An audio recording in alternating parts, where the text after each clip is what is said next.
17 years ago, this man left the farm fields of Pennsylvania to strike it rich on the bottom of the ocean. Until now, he has met with total failure. He hunts a coral wilderness located 85 miles off the coast of the Dominican Republic. His quarry, the Nuestra Senora Concepcion, the richest treasure ship ever to sail out of Spain. One night in 1641, she sank somewhere here on the Silver Shoals. Now she lay in her grave, buried beneath 3 centuries of accumulated coral. In her holds are tons of silver, gold, and jewels, worth at least $200 million.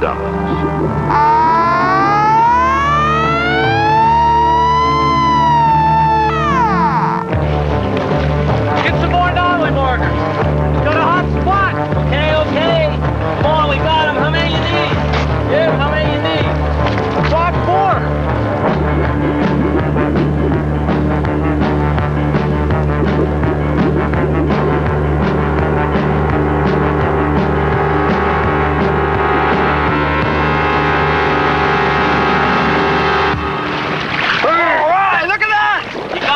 That's it. All right. Hey, look at this first one. That's beautiful. Look at that, Bob. That is it. Look at the cross. First going. Fantastic. You see it? Here, give me a tank. Come on. Get some more. Hold the ballast rock over. It was right under the rock. That first coin instantly made Burt Webber an American success. A new home rises out of Pennsylvania's Lehigh Valley. It's for his wife, Sandy, who waited for this as long as he did. It was a long time coming, half a lifetime, in fact. But now it was here, all of it. Money enough to buy land and build a home, to ensure a college education for his daughter Gretchen and their 3 sons. And for Burt Webber in particular, money to buy time.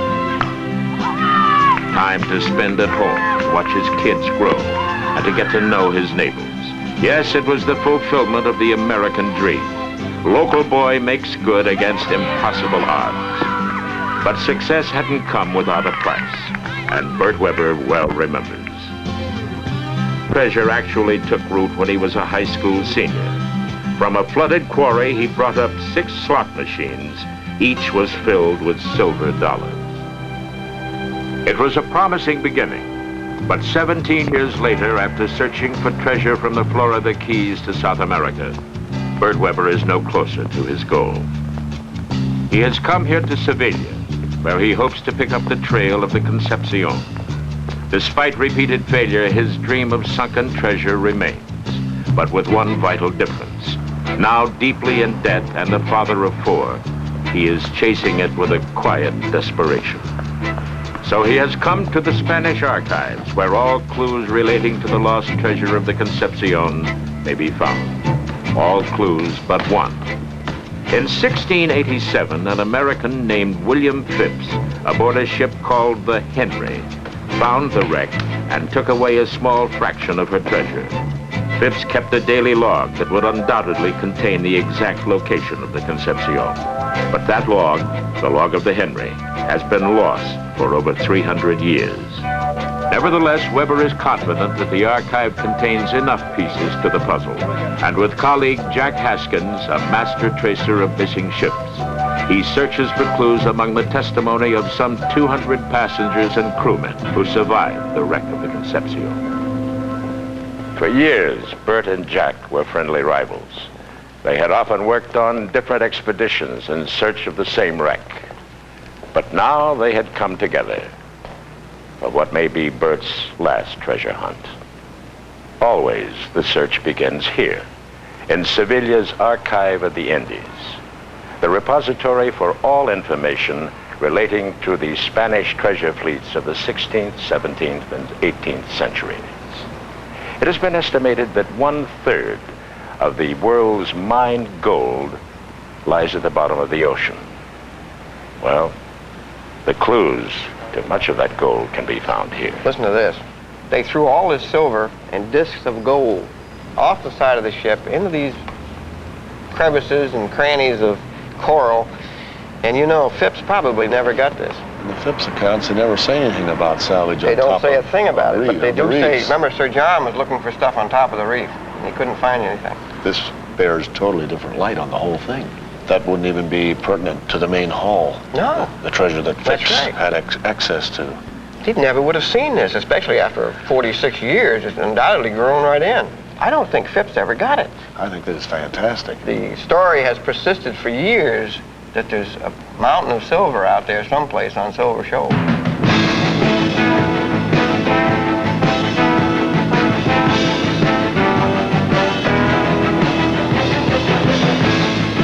Six months later, Webber has gathered the necessary funds from a consortium of American investors, secured a salvage license from the Dominican Republic, and was on his way to the Silver Shoals. This was his most ambitious project. If he failed this time, he'd be marked forever as a loser. But the thought of failure was as far away as his home in Pennsylvania, which is the birthplace of his close friend Bob Coffey, who would act as his dive master and second in command. Another close friend was engineer Harry Wyman, also from Pennsylvania. Don Summers, fresh off a Missouri farm, had yet to prove himself. Not so for the sturdy, dependable Duke Long, who had been with Burt for 7 years. Retired Navy officer John Berrier filled out the nucleus of Burt's 12-man crew. No treasure hunter was ever better prepared to chase the sun, or to fathom the mysteries of the 41-mile-long Silver Shoals, where the Concepcion lay in her grave, somewhere along the eastern end, at a place called Half Moon Reef. The weather was kind those first days out on the reef, and Burt and his lead divers took full advantage as they surveyed the coral heads like hunters getting the feel of unfamiliar terrain. They could not help but admire the reef's beauty, nor could they dismiss its awesome desolation, as it stretched endlessly some 85 miles from the nearest land.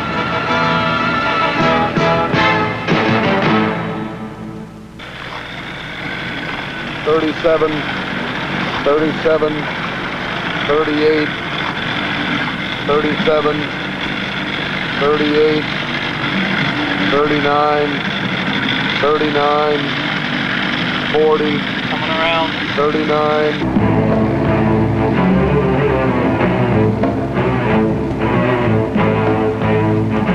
The search officially began when a small fiberglass instrument called a magnetometer was put over the side. 37. Get over to the head a little bit closer. Designed to measure the Earth's magnetic field and to produce digital readouts on the surface, the magnetometer was towed around each and every coral head while Webber called out the readings. 39. Webber was looking for breaks in the magnetic pattern of the reef that would reveal the presence of iron anchors, cannons, or ship's fittings. 45, 48, 54, 62, drop it!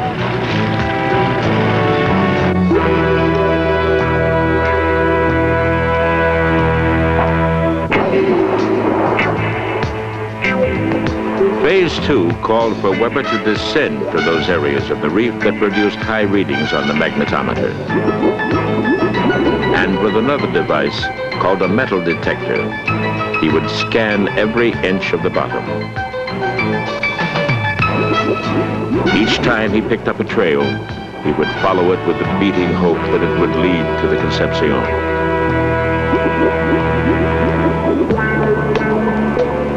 But each time it would turn out to be the remains of another vessel. Each wreck was interesting, but once Webber concluded it was not the Concepcion, he would leave it and look for another grave.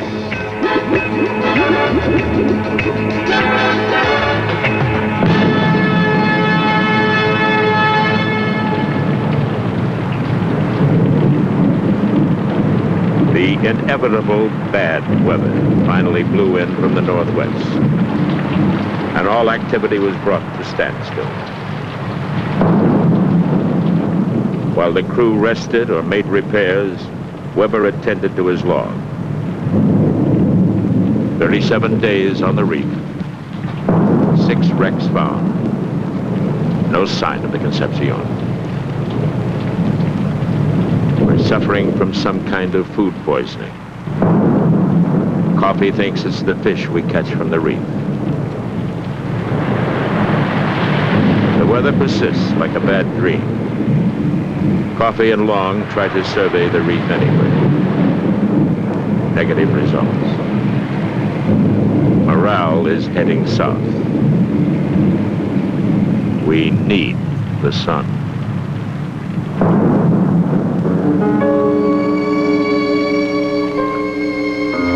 On the 21st day, the sun finally came out.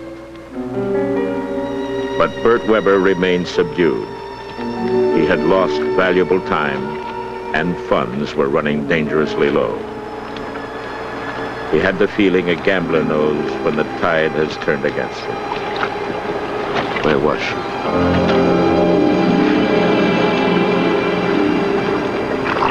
Give me the metal detector. Okay. I want to scan that sand pocket over there. The proximity where we had the mag hits. I'll see you later. All right, find something.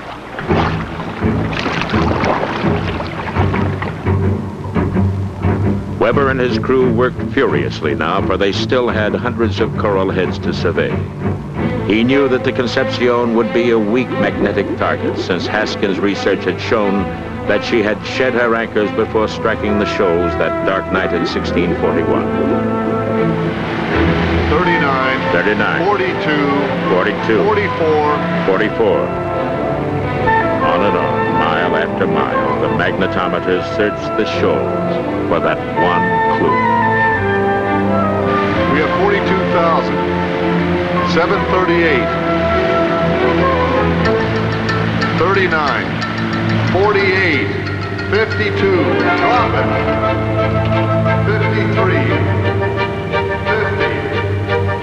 49. 47. A mixture of exhaustion and anxiety turned Webber's nights into ordeals. While half a world away, Jack Haskins searched the archives in Seville.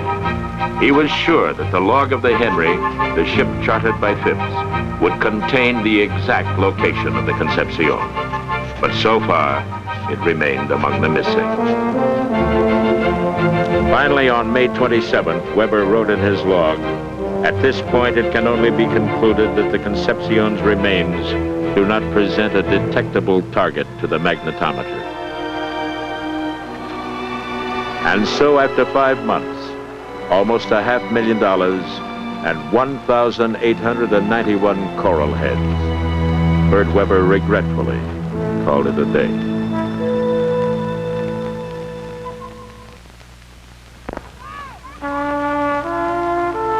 So Burt Webber packed up his broken dreams and went home to Annville, Pennsylvania. There, in a rented 2-family house, he stayed awake nights, caught between his dreams of sunken treasure and the reality of a wife and 4 children, with no job and no money. He vowed that if he failed this time, his treasure hunting days would be over. But the pull of 16 years was too strong to ignore. Confused and a little bitter, Webber took long walks with his wife, Sandy, who for 15 years had raised his children and rode on the wings of his dreams.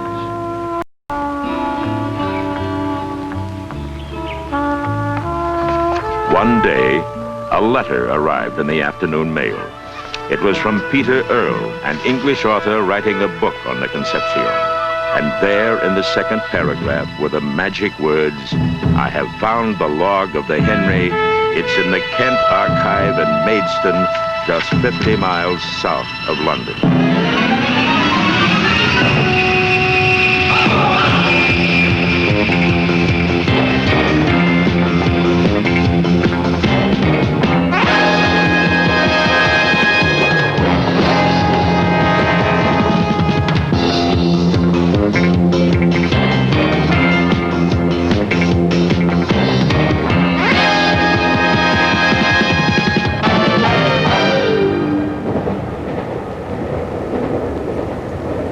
As Burt and Jack rode through the English countryside, they were filled with a cautious optimism. They felt sure that author Peter Earle's letter was accurate, that the log of the Henry did in fact exist and was waiting for them in the Kent archive in Maidstone. What they did not know was whether it contained the exact location of the Concepcion. They were both well aware that many an old document does not survive the centuries fully intact. Had some child, while playing in a musty attic on a rainy afternoon 100 years ago, idly ripped out the very page they were looking for? Or had the page simply disintegrated through the attacks of time and neglect? Well, they were going to find out soon enough as their train hurtled through the last miles to Maidstone.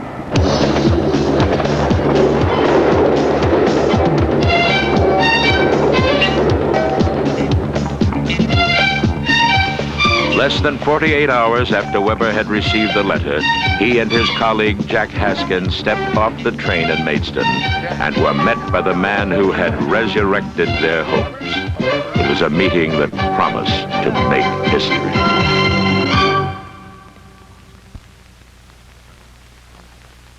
And there in the small reading room of the Kent archive, Webber was to meet his historical counterpart, William Phipps. The book was in perfect condition. He could scarcely believe it.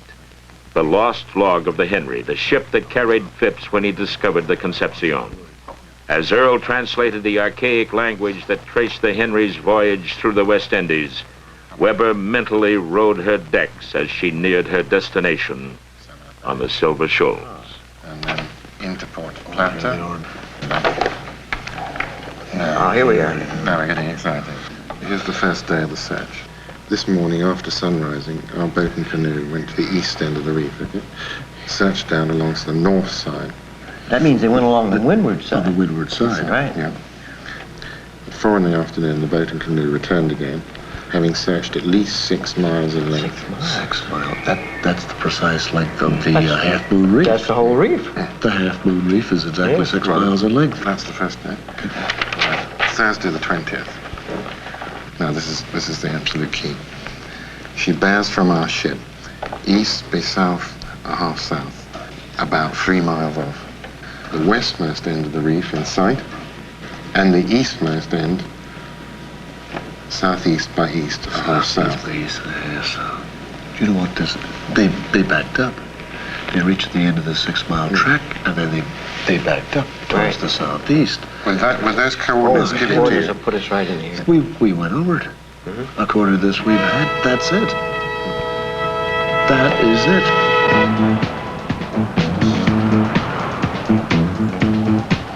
It's got to be the Half Moon Reef. Oh, absolutely. It's got to be. Burt, you know what this means. Yes. So now they had what they came for. The vital statistic that promised to lead them to the end of their search. Thanks to Peter Earle, the Kent archive, and a sequence of extremely fortuitous events, the only thing that remained was the not-so-simple matter of finding the wreck. But they were close now, closer than they'd ever been. And Burt Webber was beginning to smell success. It is late November, 1978. Burt Webber has persuaded his backers to finance a second expedition. And after receiving an extension on his salvage lease from the Dominican Republic, he is on his way to the Silver Shoals.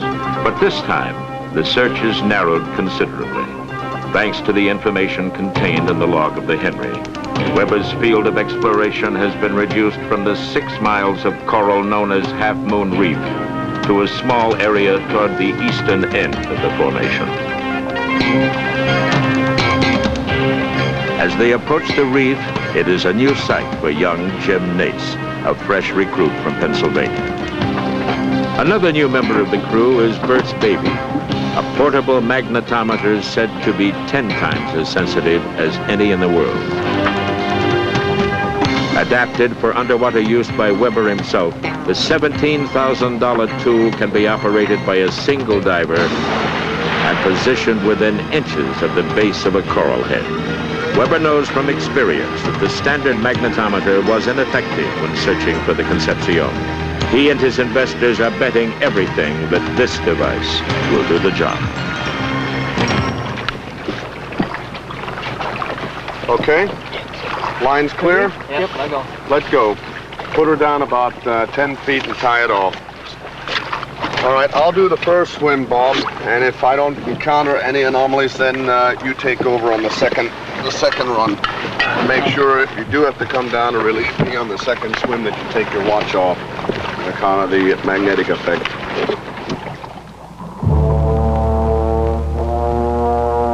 With a rubber raft anchored squarely in the center of the area outlined in the Henry log, Webber carefully joined himself to his pet creation. Besides producing digital readouts, this magnetometer would emit a sonic message similar to the crackling of a Geiger counter. If the device's sensor detected metal under the coral, its response would be emphatic.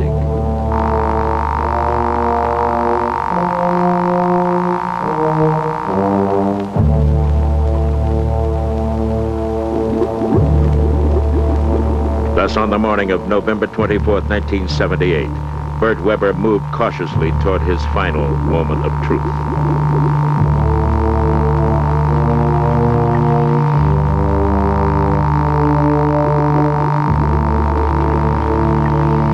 Navigating through this maze of coral heads was no simple task. And to keep Webber from getting lost, Jim Nace hovered on the surface and hammered out a directional code on his knife handle. 2 hits go right, 1 hit go left. The day wore on, and the magnetometer's monotone never changed.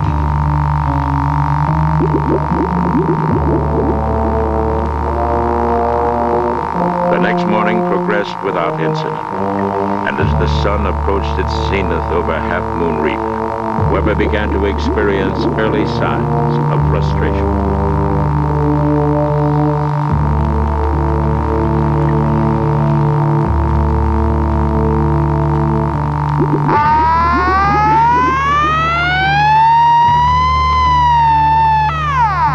Then that first exultant screech of discovery, and Webber calmly signaled Nace to descend and mark the spot of the hit.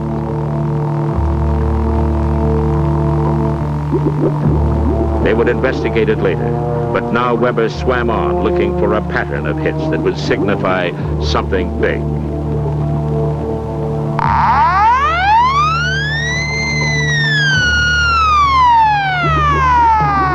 A second hit, not 50 feet from the first. Now Webber responded, and before Nace could descend, he was gone like a shark on scent.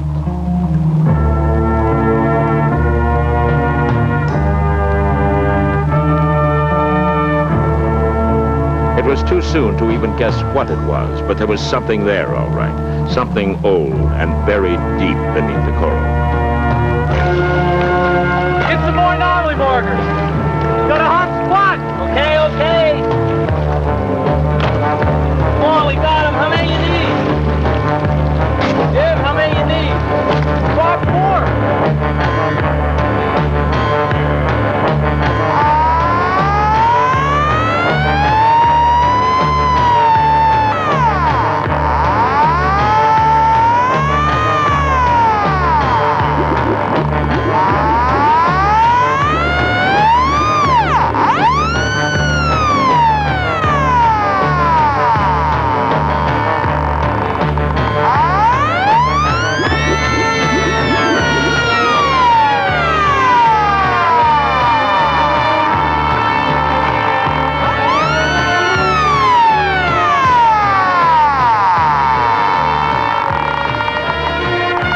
On the third day, Webber found the first tangible clue, the neck of an olive jar, origin Spanish. Then Nace found a ballast stone, smooth and rounded, from the stream beds of the Spanish Pyrenees. A pottery shard, early 17th century, Spanish. And then perhaps with the luck of youth, Jim Nace handed Burt Webber a piece of his dream.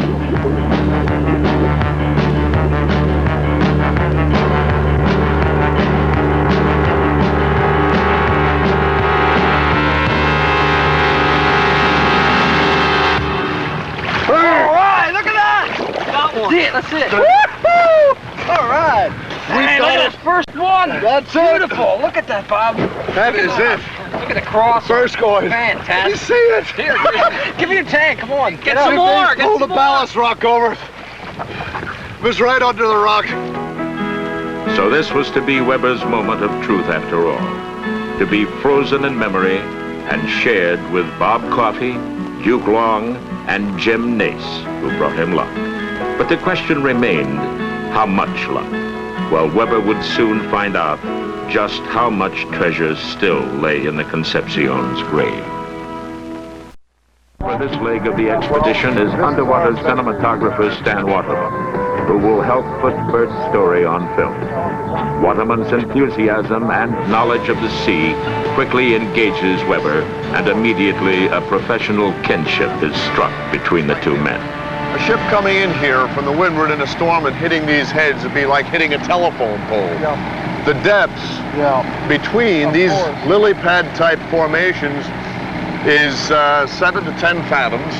The average about 45 to 55 feet. Sort of reminds me a little bit of a pinball machine.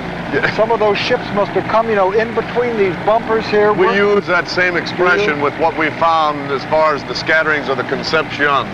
Of course, the wreck is in two sections, and just as you said, she came pinballing right through, bouncing from reef to reef until she finally settled and then broke in half. This is pretty exciting, Burt. The El Dorado underwater, the treasure pit. This is it. I waited a long time to reach this spot.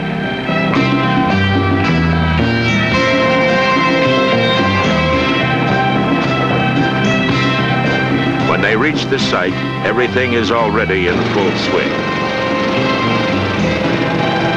This is the power plant for the entire salvage operation.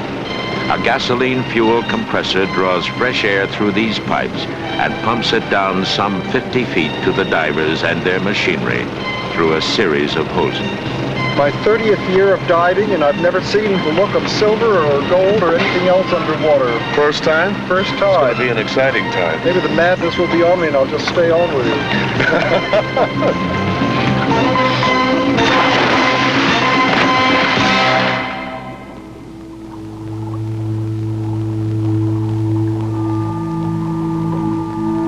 As Webber and Waterman made their descent, visibility began to diminish as great clouds of coral dust billowed up from the bottom.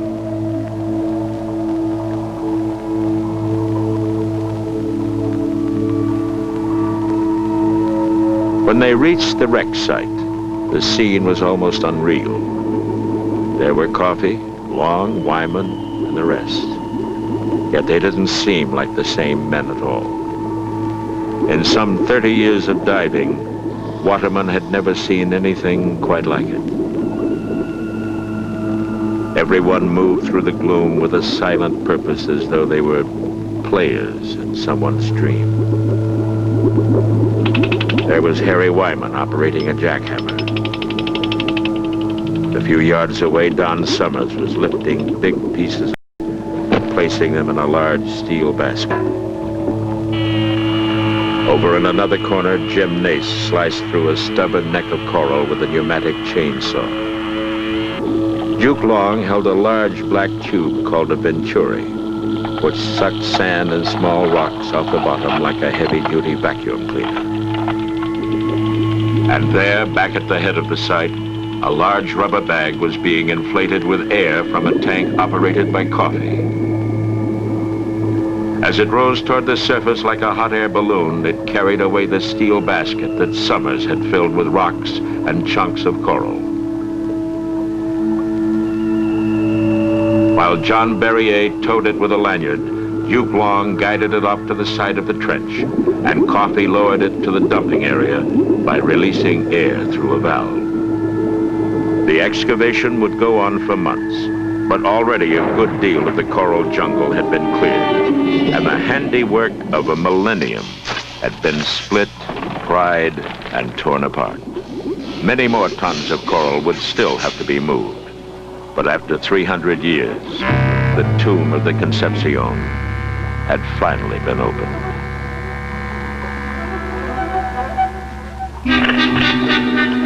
The coins were found everywhere. In a mound of sand, locked in a piece of coral, under a ledge, or stratified like a limestone shelf. Piece by piece, the treasure began to mount as the Venturis cleared away the debris of ages. The miners would go wherever the trail of coins led them, removing huge pieces of coral as they went, forever lengthening, broadening, and deepening the trench. Always the excavation work was extremely dangerous. One careless mistake could easily cause a fatality. And as Webber well knew, no such underwater project had ever been completed without costing at least one life.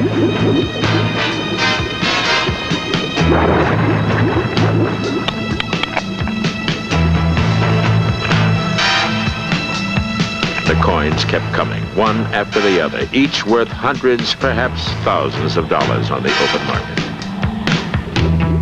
But the grave of the Concepcion offered other treasures as well. Like this priceless olive jar that had been lodged in a wall of coral for over 300 years.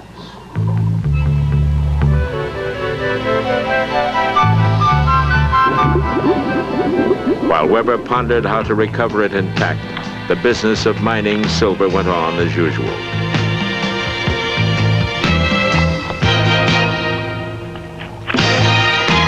Bob Coffey finds more than 200 coins fused together by time and the sea.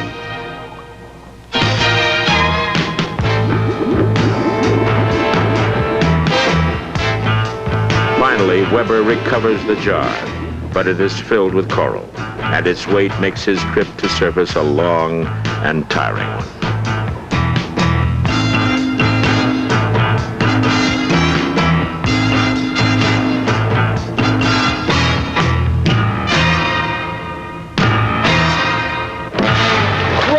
Look at that. I didn't think you were going to make it. Okay, take it easy.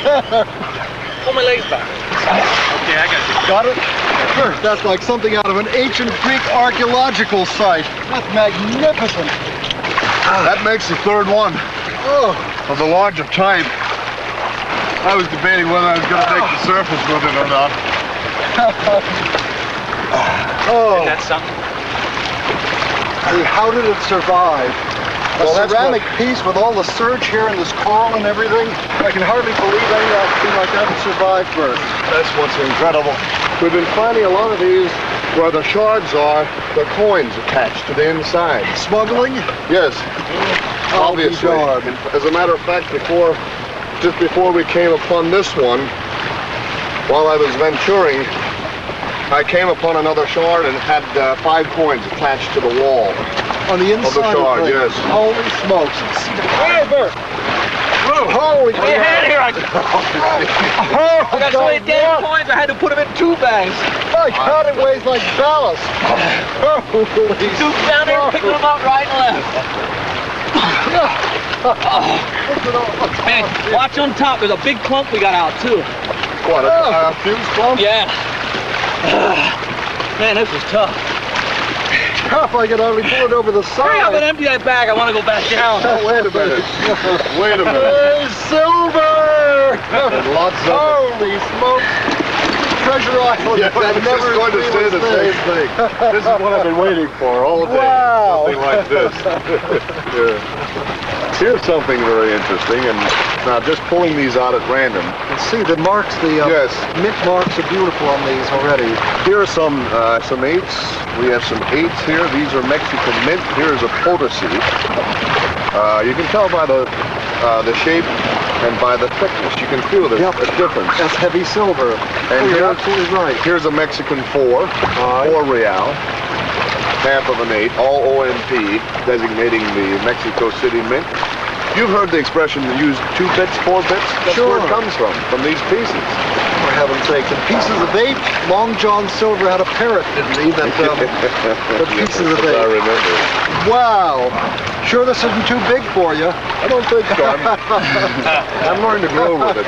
You've got to grow with it. Roll with the silver. There, we can Beautiful. have this whole thing now.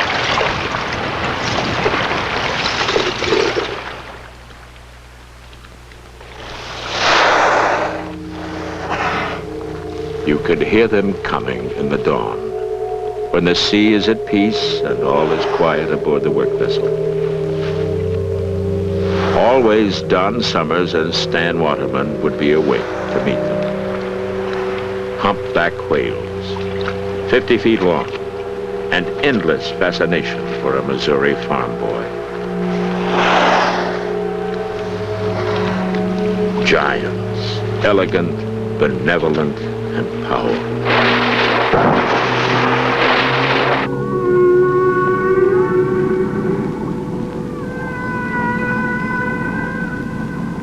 They could be heard beneath the surface as well, where their presence seemed to bathe the reef in alien language.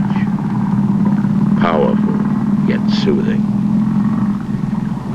They come each spring to the Silver Shoals to bear their calves and to haunt the reef with plaintive songs that seem to reach across the centuries.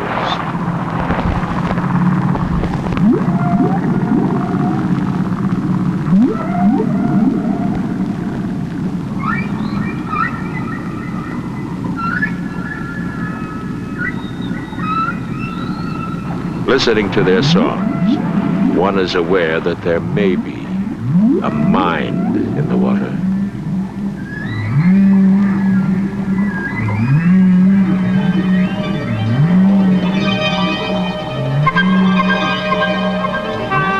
Soon after the humpbacks leave, the reef is given over to other creatures, other minds in the water. With the tomb of the Concepcion now laid bare, each new day begins with a strong sense of purpose. The divers now realize the extent of their discovery, and their concentration is total. Waterman is aware of the excitement, and as he attempts to capture the mood on film, he begins to feel it as well. Each shot is a small adventure. Harry Wyman finds a silver ladle oxidized a blue-black from the electromagnetic forces of the sea. Another piece of history is released into the present.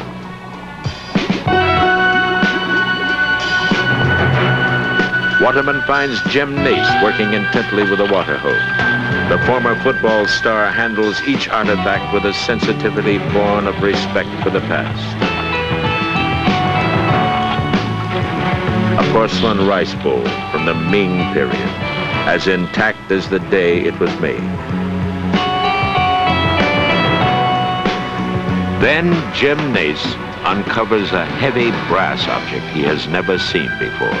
It is an astrolabe, an ancient navigational instrument worth at least $100,000. Although they have brought up 6,000 coins this day, Nace is about to deliver the single most valuable item thus far recovered from the Concepcion.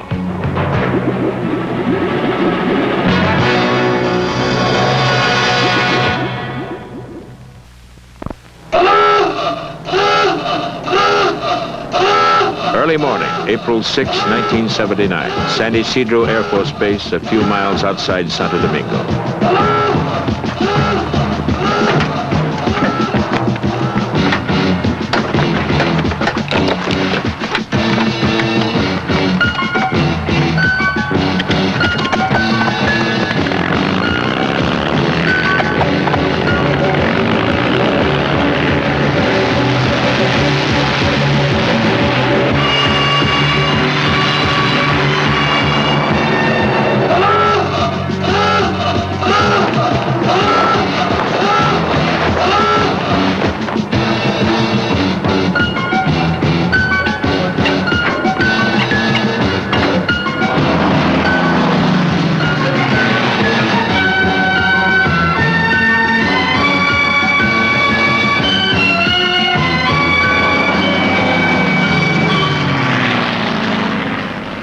As part of its agreement with Burt Webber, the Dominican Republic has promised to provide instant military response to any emergency. Although this time it was only a drill, Burt Webber is acutely aware of the need for such protection. One quick call from this man, Colonel Manuel Montes Arache, and within minutes, this 42-man Dominican frigate positioned on Half Moon Reef would be armed and ready for all comers. And within 20 minutes, these P-51 Mustangs would be overhead. When you are alone and exposed some 85 miles at sea with millions of dollars worth of treasure on board, such a sight can indeed be gratifying. But no matter how gratifying Webber's success has been, it has brought him to a critical juncture in his career. As president of his own salvage company, he looks forward to a brave new world of treasure hunting, but not without some regret.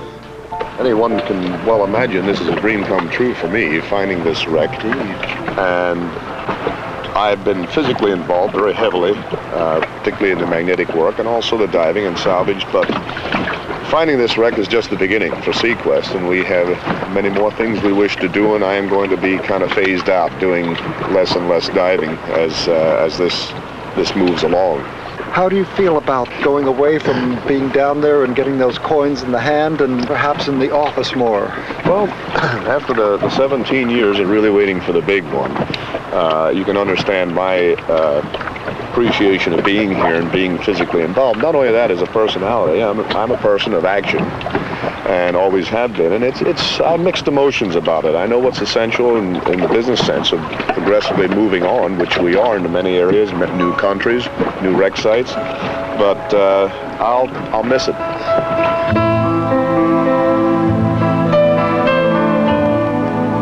Beneath such worldly matters as complex underwater technology, high finance, and even the eventual dollar value of the Concepcion's treasure, there is an inner shape to this story that is not so easily defined. This is a story of a sunken treasure galleon and the men who found her, or rather a breed of men, who some say is fast fading from our midst. While most of us stumble on into an uncertain future, these men choose to come here and revel in the past. Yes, for Burt Webber, Bob Coffey, Duke Long, Don Summers, John Berrier, Billy Fothergill, and all the others, this is not merely a story of sunken treasure or the accumulation of personal wealth. What each will remember above all else is that once upon a time, he held history in the palm of his hand.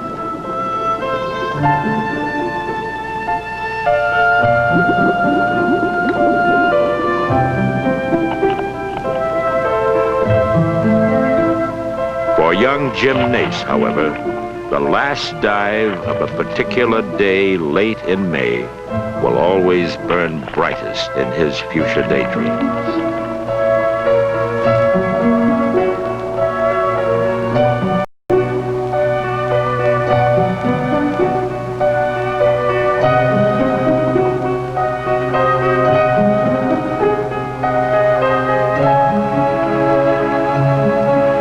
The dust of centuries, a golden chain emerges. It is heavy and of intricate design, as untarnished as the day it sank into the sea. But more than that, it is a glittering connection into the past, perhaps more intimate than all the others. He finds still another chain, lighter and less impressive, but nonetheless fashioned of pure gold. His luck seems endless.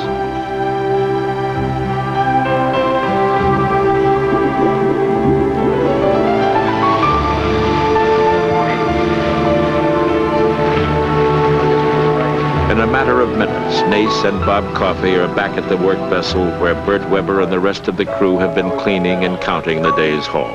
Hey! Terrible day, Burt. Hey! Look at in the world? Look at that. Look at that. Hey!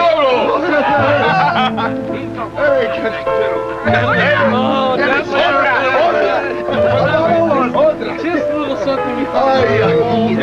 Well, you might like it. Then it's just another boring thing. Have you ever seen it? Well, that's what we'll try next to each other. Champagne tonight. Thus far, Jim Nace's discovery remains the centerpiece in the collected treasure of the Concepcion. But the rest is by no means unimpressive. There are tens of thousands of silver coins still to be cleaned. Crates full of Ming Dynasty porcelain and Spanish majolica. Silver bars, ingots, splashes, and wedges. Silver candelabras, silver cups, knives, forks. And enough artifacts to fill a museum.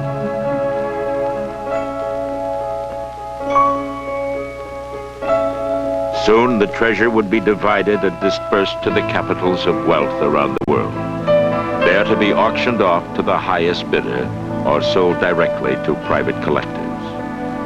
Although its total value would probably not be determined for years, the treasure of the Concepcion is undoubtedly among the richest in history.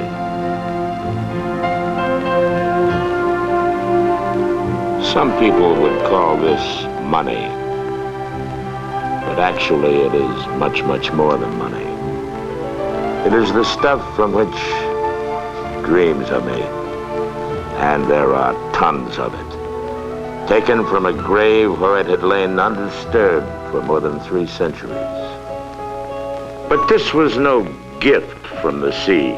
Every piece of eight, every artifact was a hard-won prize wrested from the Silver Shoals by means of technology, research, hard work, and the unshakable faith of one man who dared to fight windmills.